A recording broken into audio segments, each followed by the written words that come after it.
Hello, welcome to Shantha Lakshmi IAS Academy, where we will discuss the daily prelims MCQs from the Hindu and Indian Express. And today, our first question is with reference to wetland conservation in India, consider the following statements. India has 85 Ramsar sites as of 2025, covering around 1.33 million hectares. The National Wetland Decadal Change Atlas shows an increase in natural wetlands due to conservation efforts. The Ramsar Convention is the only international treaty dedicated to wetland conservation. Chennai and Mumbai has lost more than 70% of their wetlands due to urban expansion. Which of the above statements are correct? Option A 1 and 3 only. Option B 1, 3 and 4 only. Option C 2 and 4 only. Option D 1, 2, 3 and 4. This was in news because of the recent suo PIL by the Meghalaya High Court to monitor wetland conservation has renewed focus on their protection. Despite India being a signatory to the Ramsar Convention, wetland loss continues with nearly 30% of natural wetlands disappearing over the last 4 decades due to human-induced activities. And we can see the wetland conservation in India. India has 85 Ramsar sites covering 1.33 million hectares, making it one of the largest networks of protected wetlands in Asia. The National Wetland Decadal Change Atlas reports a decline in natural wetlands and an increase in man-made wetlands. The major cities have suffered massive wetland loss that were Mumbai lost 73% of its wetlands, Chennai lost 92% of its wetlands, and East Kolkata lost 36% of its wetlands. The Ramsar Convention is the only international treaty dedicated to wetland conservation. We can also see the government initiatives for wetland protections, national and international efforts. Ramsar Convention 1971. India is a signatory and has been designated wetlands of international importance. Wetland Conservation and Management Rules 2017 Framework for Wetland Conservation in India. National Plan for Conservation of Aquatic Ecosystems merges wetland and lake conservation efforts under one program. State wetland authorities tasked with identifying, mapping, and protecting wetlands at the state level. Namami Gange program includes conservation of wetlands along the Ganga River basin. Mangrove initiatives for shoreline habitats and tangible incomes 2023 focuses on mangrove conservation in coastal wetlands. So the answer is option B 1, 3 and 4 only. Because of the National Wetlands Decadal Change Atlas shows a decrease in natural wetlands due to conservation efforts, not increase. Moving to the next question. Consider the following statements regarding the Aditya L1 mission. It is India's first space-based solar observatory. The mission is placed in geostationary orbit around the Earth. One of its key objectives is to study the sun's corona and solar wind. The mission was launched using the GSLV Mk3 rocket. Which of the statements are correct?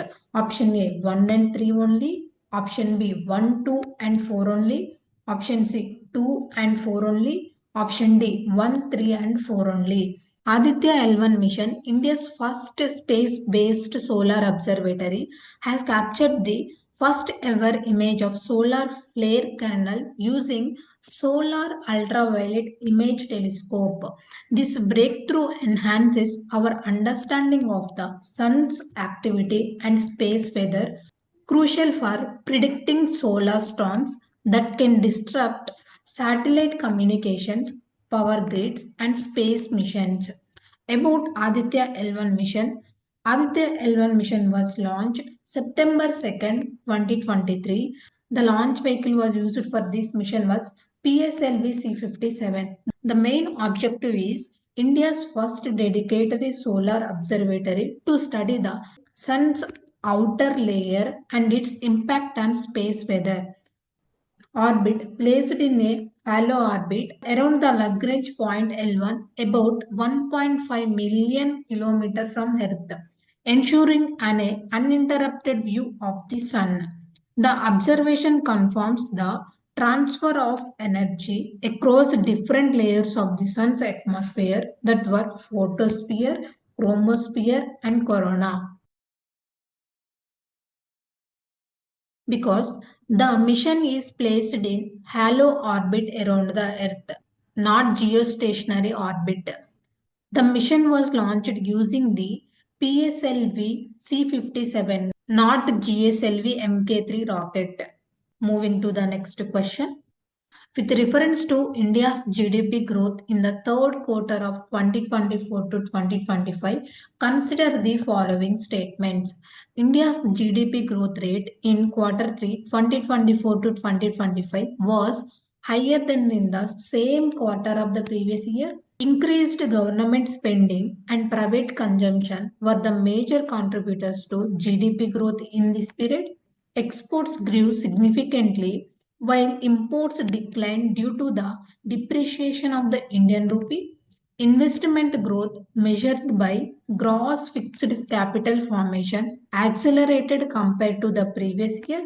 Which of the statement given above is are correct? Option A 1 and 2 only, option B 2 and 3 only, option C 1, 2 and 3 only, option D 1, 2, 3 and 4.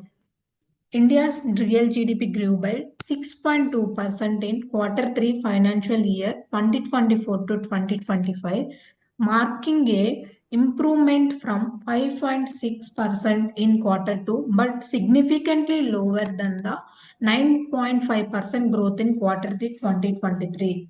Despite positive macroeconomic indicators, the growth rate fell 0.2 percentage points short of RBI's estimate. The key growth drivers, first one, government spending increased by 8.3% compared to 2.3% in quarter 3 of the previous year. Second one, private consumption growth rose to 6.9%, up from 5.7% in the same period last year. Third one, export growth surged 10.4% compared to 3% in quarter 3 2023, supported by strong global demand. Fourth one, improved GST collections and public spending, indicating robust economic activity.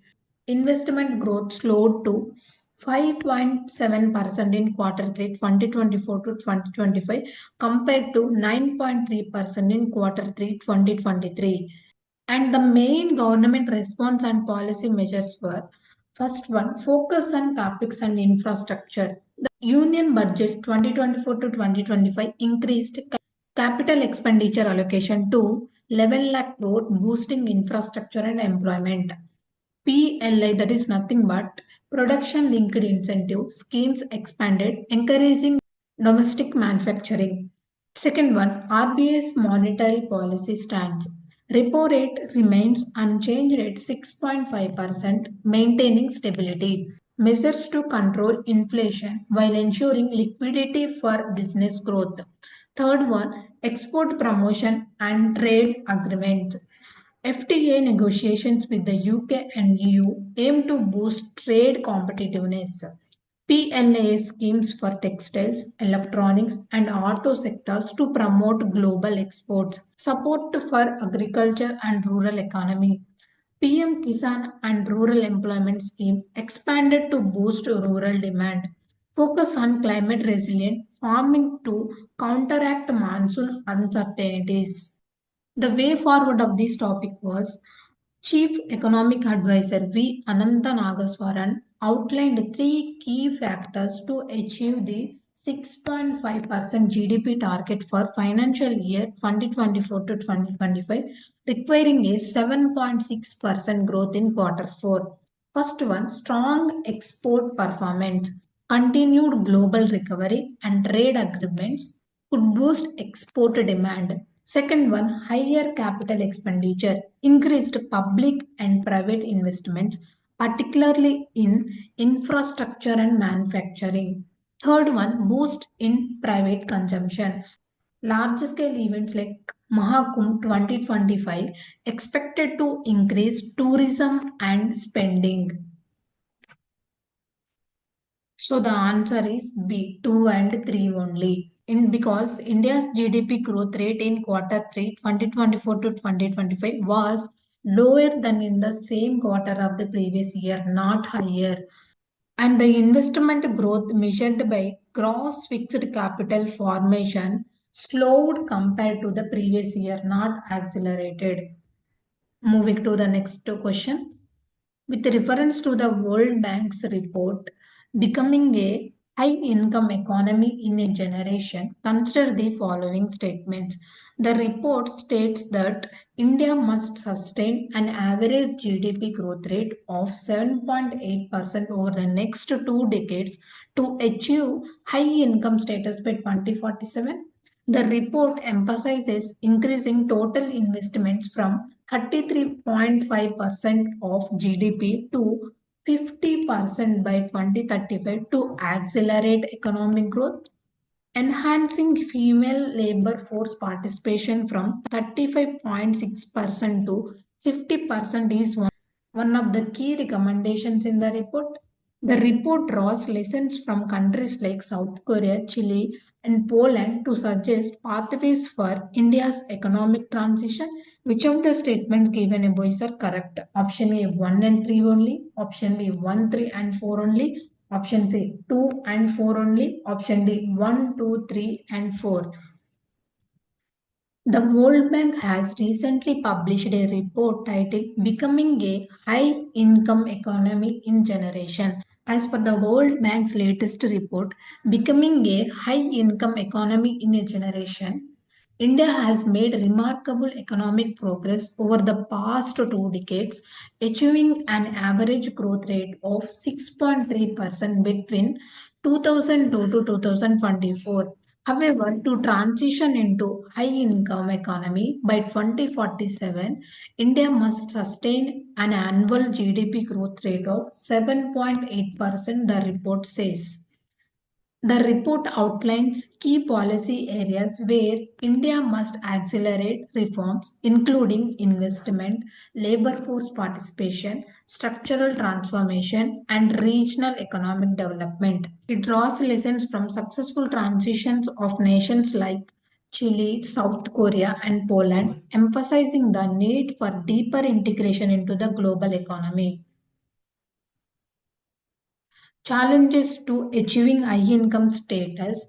India's gross national income per capita must increase nearly eightfold by 2047. Uneven regional economic growth needs to addressed for balanced development. Low female labor force participation continues hinder workforce productivity.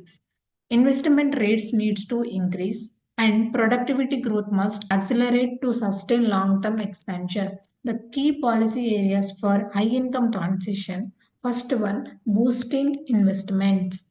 Increase total investments from 33.5% to 40% of GDP by 2035 to support long-term growth. Encouraging higher foreign direct investment, inflows and infrastructure development. Strengthen financial markets to improve credit access and support industries. Second one, enhancing labor force participation. Increase overall labor force participation from 56.4% to 65% by 2047. Raise female labor force participation from 35.6% to 50% through better education and workplace opportunities. Investment in human capital development by upgrading education, vocational training, and digital skills. Third one, structural transformation and technology adoption. Reduce agriculture-based employment currently at 45% by promoting manufacturing and services sector expansion. Promote digitization and deeper integration into global value chains. Strengthen research and development initiatives in high growth sectors like artificial intelligence, biotech, and clean energy.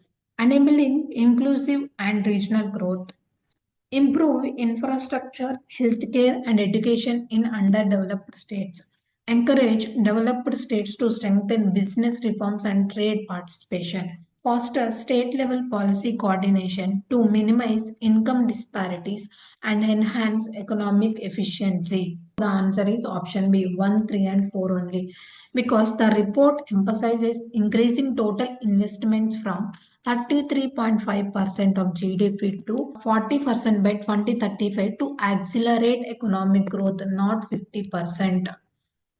Moving to the next question. Consider the following statements regarding Amir Khusro and his contributions. Amir Khusro is credited with the development of Hindi, which later evolved into modern Hindi and Urdu. He introduced Qawwali music and is often regarded as its pioneer in the Indian subcontinent. Khusru was a disciple of Sheikh Ahmad Sirhindi, who played a key role in the Naqshbandi Sufi order. He is credited with the inventing musical instruments such as the sitar and tabla, though historical evidence remains uncertain. Which of the statements given above is are correct? 1 and 2 only, 1, 2 and 4 only, 2 and 3 only, 1, 3 and 4 only. PM Modi at the 25th Jahana-e-Kustu festival described this festival as carrying the fragments of the soil of Hindustan. Jahan-e-Kustu, a 3-day festival, brings together artists from across the world to celebrate the legacy of Amir Khusro. Amir Khusro, known as Tuti-e-Hind, that is nothing but parrot of India. He is regarded as a key figure in North India's Ganga Jamunai culture. He made significant contribution to Indian classical music, Qawwali, and developed Hindi, a precursor to modern Hindi and Urdu. Life and patronage of Amir Khusro, born to a Turkish father and Indian mother.